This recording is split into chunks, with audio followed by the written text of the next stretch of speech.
মুসা আলাইহিস সালাতু ওয়াস সালাম ডাক দিয়া বলেন, ও কবরের ভাই, যাওয়ার সময় দেখলাম তোমার কবরে আযাব চলতেছে, আসার সময় দেখলাম জান্নাতের বাগান। ওরে ভাই, আমি তোমার কাছে জানতে চাই, এমন কি তুমি আমল করেছো অল্প সময়ের মধ্যে তোমার কবরটা জান্নাতের বাগান হয়ে গেছে? এই কথাটা পয়গম্বর মুসা জিজ্ঞাসা করার সঙ্গে সঙ্গে কবরের লোকটার চোখের পানিগুলো ছেড়ে দিয়া এমন ভাবে কান্না শুরু করে দিয়েছে। আল্লাহর পয়গম্বর মুসা নবী ডাক দিয়া কয়, রে কবরের বান্দা, আমি তোমার কাছে প্রশ্ন করেছি, জবাব দাও। আমি কান্না শোনার জন্য আসি নাই, কান্না দেখার জন্য আসি নাই। লোকটা ডাক দিয়া কয়, আল্লাহর পয়গম্বর, আমার কোন নেক আমলের কারণে কবরের আযাব বন্ধ হয় নাই, এইখানে বড় একটা ঘটনা রয়ে গেছে। আল্লাহর পয়গম্বর মুসা আলাইহিস সালাতু ওয়াস সালাম ডাক দিয়া কয়, ঘটনাটা আমাকে শোনায়া দাও। ওই কবরওয়ালা ডাক দিয়া কয়, ওগো আল্লাহর পয়গম্বর মুসা নবী, ভালো করিয়া শুনিয়া নেন, আমি যখন দুনিয়া থেকে বিদায় হয়ে আসি, আমার তেমন কোনো ভালো আমল ছিল না। আমার স্ত্রী ছিল অন্তঃসত্ত্বা, গর্ভ অবস্থায়। অনেক সময় সন্তান মার গর্ভে থাকে, বাবা পৃথিবী থেকে বিদায় হয়ে যায়, এমন ঘটনা সমাজে আছে না নাই? আরো জোরে বলেন, আছে না নাই? আমার ভাইয়েরা, ঘটনাটা ঠিক তেমনই ঘটেছে। একদিন মহিলার সাথে ওই লোকটা স্বামী আর স্ত্রী বিছানায় শুয়া শুয়া গল্প করেন।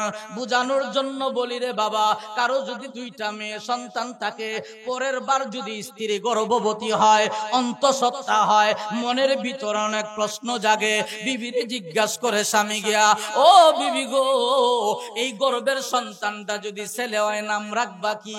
আমরা এরকম আলোচনা করি কি করি না? স্বামী বিবিকে জিজ্ঞাসা করে, বিবি স্বামীকে জবাব দেয়, ও স্বামী, কি নাম রাখবেন আপনি বলেন না। এবার স্বামী জাগ দিয়া কয়, ও বিবি, কি নাম রাখবো এটা আমার জানার বিষয় না, সন্তান আমি দেখতে পারি ও নাও পারি, ওই পর্যন্ত আল্লাহ আমার হায়াত দেয় কিনা তাও জানি না। কথা বলেন ঠিক কিনা? কারণ আমরা তো পৃথিবীর মানুষের মৃত্যুর 1 সেকেন্ডের গ্যারান্টি। আরো জোরে, যা ভাবতেছো তা না। 1 নাম্বার লাভ হলো, মানুষ গুনাহ করার ইচ্ছা থাকলেও মাহফিলে যতক্ষণ থাকে ততক্ষণ মানুষটা গুনাহ করতে পারে না। দৃষ্টান্তটা এভাবে বুঝে নিতে পারেন, কোন ভিআইপি, কোন এমপি মন্ত্রীর ভিআইপি কোন রুমে যদি ঢোকেন, ইংরেজিতে লেখা নো স্মোকিং, বাংলায় লেখা ধূমপান নিষেধ, টেবিলের উপরে আবার একটা কাচের পিয়ালাও থাকে, অথচ নিজে খাইয়া ফেলা, নিজে নসিহত করে ধূমপান নিষেধ। আচ্ছা, কেউ মানে? বলেন মানে? বড় বাসে, দামি কোন বাসে উঠলে দেখবেন ধূমপান নিষেধ লেখা, মানে না।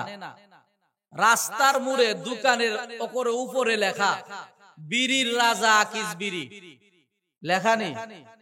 নিষেধা লেখা ধূমপান স্বাস্থ্যের জন্য ক্ষতিকর। বর্তমান যে একটা সিগারেট আছে, শেখ সিগারেট, এই সিগারেটের প্যাকেটেই দেখবেন ক্যান্সারের পুরা ছবি দেওয়া। কথা বলেন, আছে না নাই? এরপরও কি ধূমপান ছাড়ছে? কথা বলেন। সরকার ধূমপান বন্ধ করার জন্য প্রধানমন্ত্রীকে ধন্যবাদ জানাই, সিগারেটের দাম বাড়াইছে, এরপরও ছাড়ে না। কথা কন, দাম বাড়ছে না সিগারেটের? কিন্তু এই প্যান্ডেলের ভিতরে কোন খুঁটির মধ্যে লেখা আছে যে এখানে ধূমপান নিষেধ? যাচাই করলে অনেকের পকেটে আশাবাদী পাওয়া যাইব। এখানে এমনও মানুষ হয়তো আছেন, খুঁজলে পকেটে 1-2টা পাওয়া যাইতেও পারে, ইচ্ছাও আছে। এরপরও যতক্ষণ মাহফিলে বসা থাকবেন, আপনারা কি এই কথা ভাববেন যে হুজুর যেহেতু একটু পরে পরে একটা চা খায় আর একটা আদা খায়, তো আমরাও একটা কাডি ধরাইলাই? এমন লোক কেউ আছে? হ্যাঁ, তাইলে নগদ প্রমাণ, মাহফিলে যতক্ষণ থাকে ততক্ষণ গুনাহ মুক্ত থাকে। কথা বলেন ঠিক কিনা? আমার হযরত জি আল্লামা শাইখে দিগলবাগী রাহমাতুল্লাহ আলাইহি কথাটা আরেকটু সুন্দরভাবে বুঝাইতেন। 2 নাম্বার ফায়দাটা হলো, কিয়ামতের কঠিন ময়দানে আল্লাহ জান্নাত এবং জাহান্নামের ফায়সালা যখন করবেন, মানুষ দুই দলে বিভক্ত হবে। কয় দলে? আরেকটু জোরে বলেন। ফারিকুন ফিল জান্নাতি ওয়া ফারিকুন ফিস সাঈর।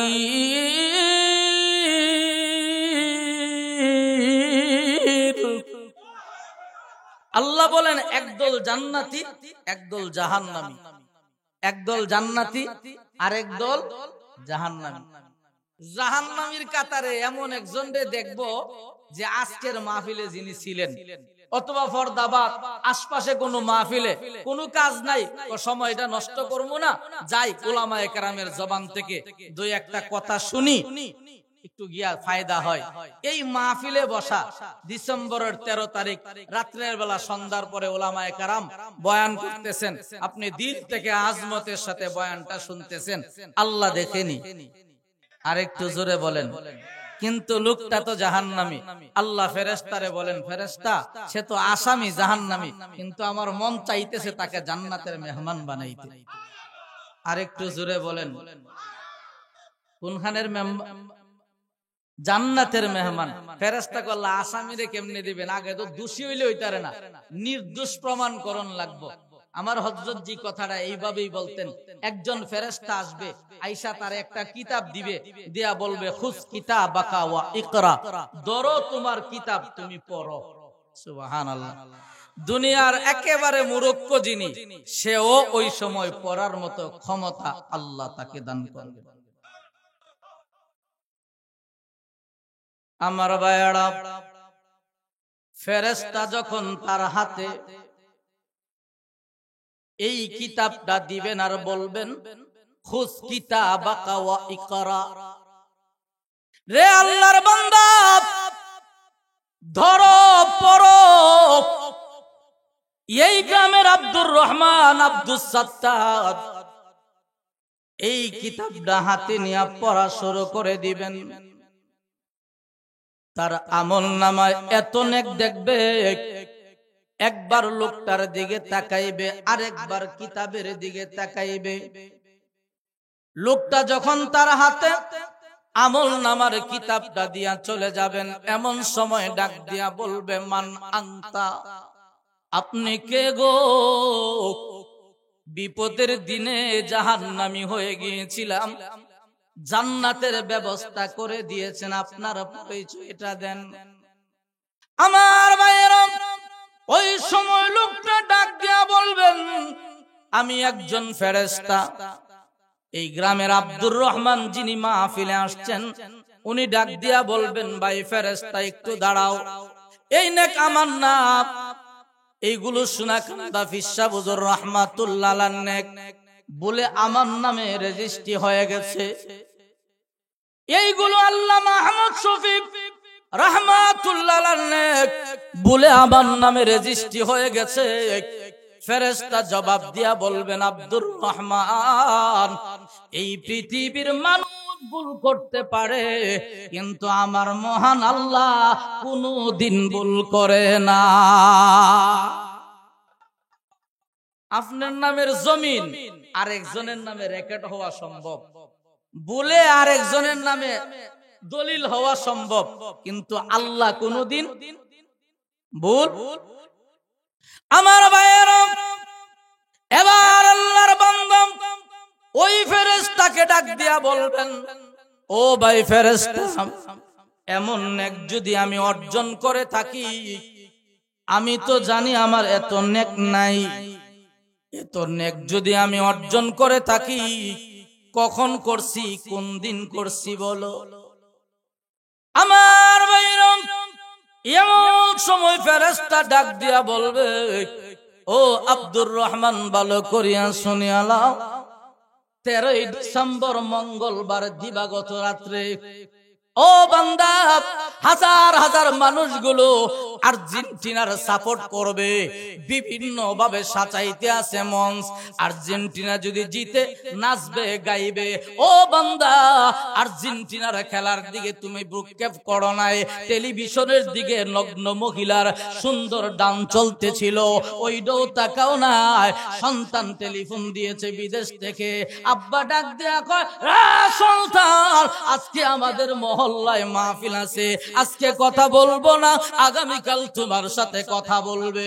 আমার ফেরেশতা ডাক দেয়া বলবে, ও আব্দুর রহমান, কোরআনের মাহফিলকে মোহাব্বত করে দুনিয়ার সমস্ত কাজকে উপেক্ষা করে আল্লাহর কোরআনের আলোচনা শোনার জন্য মাহফিলে বসে গিয়েছিলে। আমার মহান আল্লাহ এই বসাটাকে কেন্দ্র করে তোমার আমল নামায় এত সওয়াবের ব্যবস্থা করে দিয়েছে। এই জন্য আমি বলবো, এখনো যারা বাড়িতে আছেন, ঘরে আছেন, মাহফিলে চলে আসেন। আল্লাহ ইচ্ছা করলে, আল্লাহ যদি ইচ্ছা করেন, আজকের বসাকে কেন্দ্র করে আমাদেরকে আল্লাহ নাজাতের ব্যবস্থা করতে পারেন কি পারেন না? আর একটু জুড়ে বলেন। এই মর্মে একটা ঘটনা বলেই আমি আমার আলোচনার ভিতরে ঢুকবো ইনশাআল্লাহ। তাফসীরে কাবীরের ভিতরে একটা ঘটনা বর্ণনা করা হয়েছে, মাহফিলে আসলে উসিলা কি হইতে পারে। আল্লাহর পয়গম্বর মুসা আলাইহিস সালাতু ওয়াস সালাম একটা কবরের পাশ দিয়া যাইতেছিলেন। কোন দিক দিয়া বলেন তো? আরেকটু জোরে বলেন। যেমন আলহামদুলিল্লাহ আপনাদের বাজারের পাশেই কেন্দ্রীয় কবরস্থান, কথা বলেন ঠিক কিনা? এমন পরিবেশ কিন্তু সব জায়গায় হয় না। অনেক জায়গা কবরস্থান অনেক দূরে হয়, আসা যাওয়া বড় কষ্ট হয়, জিয়ারতের বড় কষ্ট হয়, মন চাইলেও যাইতে চায় না, যাওয়ার আলিশে, কথা বলেন। আর এখানে বাজারের কেন্দ্রীয় মসজিদ থেকে বাহির হইলেই কবরস্থান। ইচ্ছা না থাকলো মার কবরটা দেখলে একটু মায়া লাগা যায়, বাবার কবরটা দেখলে একটু মায়া লাগা যায়, কারণ কবর দেখলে মায়া লাগে, এটা নবীর হাদিসও আছে। পয়গম্বর মুসা আলাইহিস সালাতু ওয়াস সালাম যাইতেছিলেন কবরের পাশ দিয়া। একটা কথা জোরে সুরে বলবেন, আমাদের চোখ আর নবীদের চোখ সমান, কথা বলেন সমান। নবীরা যা দেখে আমরা তা দেখি, নবীরা যা বুঝে আমরার বুঝার ক্ষমতা আছে নাই। এই আকীদাটা পরিষ্কার করা দরকার। নবী আমাদের মতো, কথা বলেন, আমাদের মতো না। পয়গম্বর মুসা আলাইহিস সালাতু ওয়াস সালাম যাইতেছিলেন, তাকায়া দেখে একটা কবরের ভিতরে ভীষণ আযাব চলতেছে। শান্তি না আযাব, শান্তি না শাস্তি, শাস্তি। কতক্ষণ দাঁড়ায় থেইকা পয়গম্বর মুসা আলাইহিস সালাতু ওয়াস সালাম চইলা গেলেন। বিকাল বেলা আবার এই রাস্তা দিয়ে আসতেছেন। মুসা আলাইহিস সালাতু ওয়াস সালাম বলে, একটু দেখি, দেখি কি হয়। এখন তাকায়া দেখে কবরে আর আযাব নাই, এখন কবরটা জান্নাতের বাগান হয়ে গেছে। পয়গম্বর মুসার মনে কৌতূহল জাগলো, প্রশ্ন জাগলো। যাওয়ার সময় দেখলাম আযাব চলতেছে, আসার সময় দেখলাম শান্তি, জান্নাতের বাগান। এর ভিতরে সে কি এমন নেক আমল করলো, এর ভিতরে কবরটা জান্নাতের বাগান হয়ে গেছে। আল্লাহ, এই লোকটার সাথে কথা বলার একটু ক্ষমতা আমারে দাও, এই লোকটারে একটু জিন্দা কইরা দাও, আমি অল্প সময় লোকটার সাথে কথা বলবো। আমার আল্লাহর এই ক্ষমতা আসেনি। আমার বায়ানাম, আল্লাহর পয়গম্বর মুসা আলাইহিস সালাতু ওয়াস সালাম ওই কবরের পাশে গিয়া কুম বিইজনিল্লাহ যখন শব্দটা ব্যবহার করলেন, কবর থেকে লোকটা দাঁড়ায়া গেলেন। আল্লাহর পয়গম্বর মুসা আলাইহিস সালাতু ওয়াস সালাম ডাক দিয়া বলেন, ও কবরের ভাই, যাওয়ার সময় দেখলাম তোমার কবরে আযাব চলতেছে, আসার সময় দেখলাম জান্নাতের বাগান। ও ওরে ভাই, আমি তোমার কাছে জানতে চাই এমন কি তুমি আমল করেছো অল্প সময়ের মধ্যে তোমার কবরটা জান্নাতের বাগান হয়ে গেছে। এই কথাটা পয়গম্বর মুসা জিজ্ঞাসা করার সঙ্গে সঙ্গে কবরের লোকটার চোখের পানিগুলো ছেড়ে দিয়া এমন ভাবে কান্না শুরু করে দিয়েছে। আল্লাহর পয়গম্বর মুসা নবী ডাক দিয়া কয়, রে কবরের বান্দা, আমি তোমার কাছে প্রশ্ন করেছি, জবাব দাও। আমি কান্না শোনার জন্য আসি নাই, কান্না দেখার জন্য আসি নাই।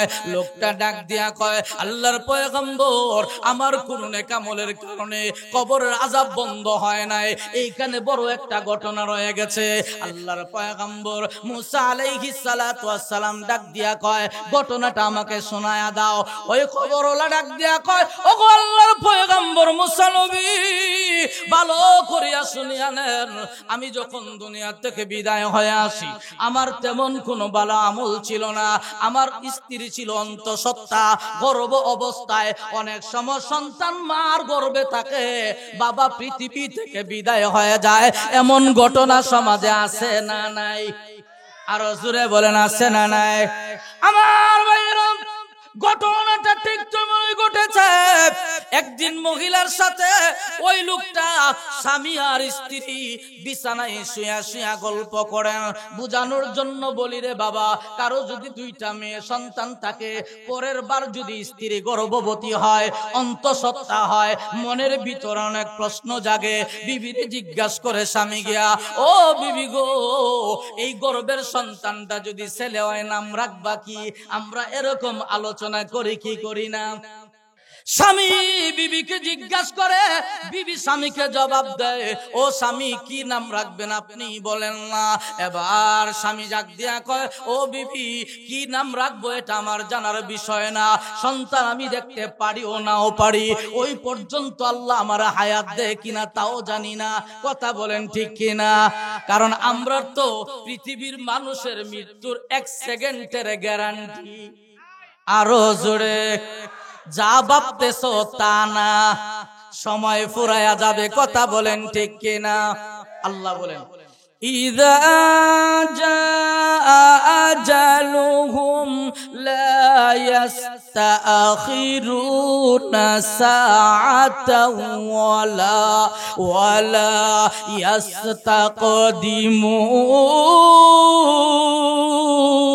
ইস্তাকদিমুন। আল্লাহ রাব্বুল আলামিন বলেন, যার মরণ যখন নির্ধারণ করা হবে, 1 সেকেন্ড আগেও নেওয়া হবে না, 1 সেকেন্ড পরেও নেওয়া। আমার স্বামী ডাক দিয়া বলেন, ও বিবি, ওই পর্যন্ত আল্লাহ আমাকে হায়াত দেয় কিনা জানি না। বিবি গো, তবে একটা শর্ত, আমি যদি দুনিয়া থেকে বিদায় হয়ে যায়, আমার সন্তান যদি জন্ম হয়, ছেলে সন্তান যদি জন্ম হয়, বিবি, আমি স্বামী হইয়া তোমার কাছে একটা ওসিয়ত করে যাই গো বিবি। ওসিয়তটা হলো, আমার এই সন্তানটারে জজ ব্যারিস্টার বানাইস না, উকিল মুক্তার বানাইস না, দুনিয়ার জাগতিক বড় কোন শিক্ষিত সমাজের মানুষ বানায়ও না। আমার সন্তানটারে মাদ্রাসায় পড়াইয়া আলেম বানাইয়া দিও। চিৎকার মেরে বলেন সুবহানাল্লাহ। আমার ভাইরা, লোকটা সন্তান ভূমিষ্ঠ হওয়ার আগে দুনিয়া থেকে বিদায় হয়ে গেলেন। আমার ভাইরা, বয়স যখন 5 বছর অথবা 7 বছর হয়েছে, মাদ্রাসার ভিতরে নিয়ে যায়। আমরা তো ছোট ছোট বাচ্চা যখন জন্ম হয়, বাচ্চা যখন কথা বলতে জানে, আব্বু বলে জানে, আম্মু বলে যখন ডাক দেয়, তখন বাচ্চাটারে সিয়াই, ইডা নায়ক মান্না, ইডা মৌসুমী, ইডা হাট্টি মাটিম টিম, ইডা মাঠে পারে ডিম, এই জাতীয় মানুষের পরিচয় দেয়। এইটার নাম মেসি, এইটার নাম এমো। কথা কোন ঠিক কিনা? আমার ভাইরা, আল্লাহর নবী, বিশ্ব নবী রাহমাতুল লিল আলামিন বলেন, ও দুনিয়ার মানুষেরা, তোমার সন্তানটা যখন অল্প দিনে 1.5 বছর 2 বছর বয়সে কথা বলতে জানে, হাট্টিমা টিম টিম তারে শেখায়ও না, আগডুম বাগডুম গুড়াডুম সাজে এই শিক্ষা দিও না, আম পাতা জুরা জুরা মিষ্টা শিক্ষা দিও না। আল্লাহর নবী বলেন, ও আমার সাহাবীরা, সর্বপ্রথম যেই শিক্ষাটা দিবা, আল্লাহর নবী বলেন, ইফতাহু আলা সিবিয়ানিকুম আলাইকুম আউয়ালা কালিমাতিন বিলা ইলাহা ইল্লাল্লাহ। ও দুনিয়ার মা আর বাবা, সর্বপ্রথম নবী তোমাকে বলে তোমার সন্তানকে সর্বপ্রথম যে শিক্ষা দিবা এটার নাম হলো লা ইলাহা ইল্লাল্লাহু মুহাম্মাদুর রাসূলুল্লাহ। জোরে বলেন সুবহানাল্লাহ। তাইলে আমরা এখান থেকে একটা মাসআলা শিখলাম। বয়ানের মাঝে মাঝে মাসআলা আসবে, একটা মাসআলা আমরা শিখলাম। ছেলে যখন কথা বলতে জানে, মেয়ে যখন সর্বপ্রথম কথা বলা শিখে, তখন তারে শিক্ষা দিতে হবে। আমরা যেটা বলি কালিমায়ে তয়্যিবা, কথা কোন ঠিক কিনা? এটাই আমরা বুঝি, এইটা শিক্ষা দিবেন। আমরা এইটা শিক্ষা দেয় না। আমার ভাইয়েরা, আল্লাহর পয়গম্বর মুসা আলাইহিস সালাতু ওয়াস সালামের সাথে লোকটা বয়স 5.5 বছর অথবা 6 বছর হয়েছে। আজকে আমার বিবি আমার সন্তানটাকে মাদ্রাসায় নিয়ে গেছেন। মাদ্রাসায় নিয়ে প্রিন্সিপালের সামনে দাঁড়ায়া দিয়া ডাক দিয়া কয়, হুজুর এই সন্তানটার বাবা দুনিয়াতে নাই, এই সন্তানটা এতিম। ছোট সময় যদি কোনো সন্তান মারা যায়, বাবা মারা যায়, এই সন্তানটাকে হাদিসের ভাষায় এতিম বলে। কথা কোন ঠিক কিনা? আল্লাহর নবী বিশ্ব নবী রাহমাতুল লিল আলামিন এতিম সম্পর্কে বলে দিয়েছেন, কোন মানুষ যদি এতিম পাও তার মাথার ভিতরে হাত বুলাইয়া দিয়া দোয়া করে দিও, আল্লাহ তোমারে অনেক হায়াত দান করো, আল্লাহ তোমারে বাঁচায়া রাখো, আল্লাহ তোমারে ধৈর্য ধারণ করার তৌফিক দান করো। আল্লাহর নবী বিশ্ব নবী রাহমাতুল লিল আলামিন বলেন, ও দুনিয়ার মানুষেরা, যেই মানুষটা এতিমের মাথায় হাত দিল, তার হাতের নিচে যতগুলো চুল পড়বে মহান আল্লাহ কিয়ামতের কঠিন ময়দানে বাইসা বাইসা গুইনা গুইনা চুল পরিমাণ আল্লাহ তারা আমল নামায় দান করবে। এই জন্য নবীর হাদিস হলো এতিমের প্রতি মহাব্বত আর দয়া দেখানো। আর আমরা করি জুলুম। ছোট সময় বাপ মারা গেলে বন্ধ কোন জমিনটা হেতো চিনে না, কেমনে দখল করব, আসেনি কিছু অভ্যাস। আর জোরে কোন আমরা পাই সুযোগ জুলুম করা। আমার ভাইরা, যে মাত্র মাদ্রাসার প্রিন্সিপালের সাহেবের কাছে সন্তানটাকে নিয়ে মা ডাক দিয়া বলেন, হুজুর এই সন্তানটার বাবা দুনিয়াতে নাই, সন্তানটা এতিম। যেই সন্তানটা এতিম, সমাজের মানুষ তারে আলাদা নজরে দেখে, অন্যায় করলো ছেড়ে দেয়। কথা বলেন ঠিক কিনা? করে বুঝে নাই, বাপ নাই, এতিম ভুল কইরা লাইছে, ছেড়ে দে। আমার ভাইরা, প্রিন্সিপাল সাহেব মাদ্রাসার ভিতরে নিয়ে গেলেন, বাচ্চাটাকে ওযু করাইয়া সর্বপ্রথম সবকটা পড়াইলেন। আমার সাথে আপনারা পড়েন, বিসমিল্লাহির রহমানির রহিম। আল্লাহর নবী বিশ্ব নবী রাহমাতুল লিল আলামিন বলেন, কুল্লু আমরিন জিবাল লাম ইয়াবদা বিসমিল্লাহি ফাহুয়া আবতারু। প্রত্যেক ভালো কাজের আগে যেন বিসমিল্লাহ দিয়া শুরু হয়। খাবার শুরু করবা বিসমিল্লাহ দিয়া। কথা কোন ঠিক কিনা? দান লাগাইবা বিসমিল্লাহ বলিয়া, সিমের বিচি লাগাইবা বিসমিল্লাহ দিয়া। না না, মহিলারা সিমের বিচি লাগা কই হেই ঘরের বাউ ঝুনচুনি গো। কথা কোন ঠিক কিনা? আল্লাহর নবী বলেন, প্রত্যেকটা ভালো কাজের আগে উম্মত বিসমিল্লাহ দিয়া শুরু করবা। কারণ যেই কাজের আগে বিসমিল্লাহ হয় না, এই কাজের ভিতরে আমার মহান আল্লাহ কোনো বরকত দেয় না। কি দেয় না? এই জন্য আমল শিখা, প্রত্যেকটা ভালো কাজের আগে বিসমিল্লাহ বলা। এটা কার নির্দেশ? নবী মুহাম্মদুর রাসূলুল্লাহ সাল্লাল্লাহু আলাইহি ওয়াসাল্লাম। আমার ভাইরা, ওই সন্তানটাকে মাদ্রাসার ভিতরে ঢুকাইয়া যেই মাত্র উস্তাদজি বিসমিল্লাহ সবকটা পড়ায়া দিলেন, আমার আল্লাহ দেখছিনি। আরো জোরে হইছে না বা আরো জোরে? এমন সময় আমার আল্লাহ ডাক দিয়া বলেন, রে ফেরেশতা, ওই ছোট্ট বাচ্চাটা কি পড়ে? ও বিসমিল্লাহ পড়ে। বিসমিল্লাহর অর্থ জানিনি? ক না না, অর্থ জানে না। আল্লাহ কয়, ওই ছোট্ট মাসুম বাচ্চা যদিও বিসমিল্লাহর অর্থ জানে না, আল্লাহ বুঝেনি। এমনি আমার আল্লাহ ডাক দিয়া বলেন, রে ফেরেশতা, আমি বান্দা, আমি আল্লাহ তো বুঝি। ছোট্ট মানুষ তর্জমা বুঝে না, অর্থ বুঝে না, আমি আল্লাহ বুঝি। তবে আমি আল্লাহর বিসমিল্লাহর ভিতরে আল্লাহর নাম আসেনি। আর জোরে কোন আর রহমান শব্দটা আসেনি, আর রহিম শব্দ আসেনি। এর অর্থ হলো বান্দা বুঝে না, কিন্তু আমার প্রশংসা করে আমি নাকি দয়ালু, আমি নাকি মেহেরবান, আমি নাকি বড় দয়া। ওই বান্দা বুঝে না, কিন্তু আমি আল্লাহ বুঝি। কিন্তু না বুঝে আমি আল্লাহ মেহেরবান, দয়ালু, মেহেরবানির প্রশংসা করে। আমি যদি তার আব্বা, বান্দা আমারে বলে আল্লাহ বড় দয়ালু, আল্লাহ বড় মেহেরবান, আর আমি যদি তার আব্বার কবরে আযাব দেয়, আমার দয়াল নামের সম্মান থাকে না। সুবহানাল্লাহ। আমার দয়াল নামের সম্মান আর থাকে না। এই জন্য সে বিসমিল্লাহ বলার সাথে সাথে আমি আল্লাহ দয়াল নামের কারণে তার আব্বার কবরের আযাব বন্ধ করে দিয়া চিরকালের জন্য তার আব্বার কবরকে জান্নাতের বাগান বানায়া দিলা। ও পয়গম্বর মুসা, আমার কবর আযাব যে বন্ধ হয়েছে আমার কোনো আমলের কারণে না, আমার সন্তানটা বিসমিল্লাহ বলেছে, আমি আব্বার কবর মাফ হয়ে গেছে। আজকে যারা মাহফিলে আসছি, আমরাও যারা বিসমিল্লাহ পড়েছি, ওই বিসমিল্লাহ আর এখনের বিসমিল্লাহর মধ্যে ব্যবধান আসেনি। আর জোরে কোন একটু নাই।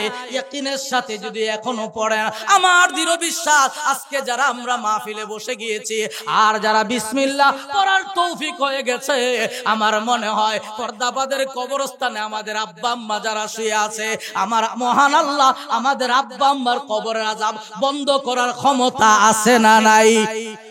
এই জন্য আমরা দোয়া করি, আল্লাহ আমাদের আব্বা আম্মার কবরগুলোকে জান্নাতের বাগান বানায়া দেন। জোরে বলেন আমিন। ও আমার ভাইরা, একটা বিসমিল্লাহ বলার কারণে বাবার কবর আযাব মাফ করে দেয়। আর আমরা যদি আজকে এত কিছু বিসর্জন দিতে পারি, আজকের মাহফিলকে উসিলা করে ঘরের সমস্ত আরামায়েশ বাদ দিয়া যদি এই মাজমায় বসতে পারি, আল্লাহ তো কিয়ামতের কঠিন ময়দানে আমল দেখা দেখা জান্নাত দিবে না, আল্লাহ ওসিলাটা তালাশ করবে, ইখলাসটা দেখবে।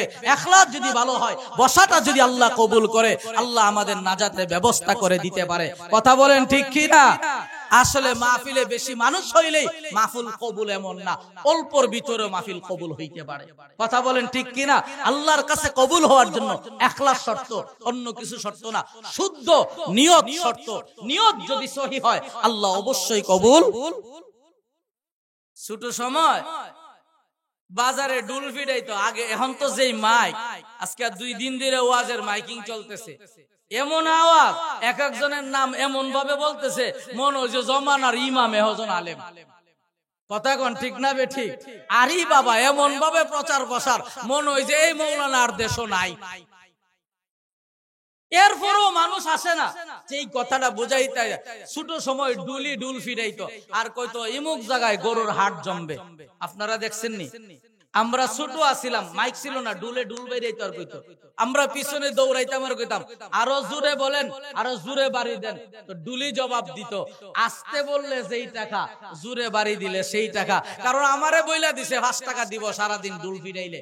তো এই জন্য উনি আস্তে বাড়ি দিল 5 টাকা, জোরে বাড়ি দিল 5 টাকা। আপনারা যারা মাহফিল করছেন, যারা আসছেন, ইখলাস যদি ভালো হয়, মানুষ কম হইলো, কোটি মানুষ হইলো, যেই সওয়াব 5 জন মানুষ হইলো, আল্লাহ সেই সওয়াবই দান করেন। সওয়াবের কোনো কমতি হবে না। এই জন্য হ্যাঁ, মানুষ হইলে যে আসলো উনার লাভ, যে আসলো কার লাভ? ইনার লাভ।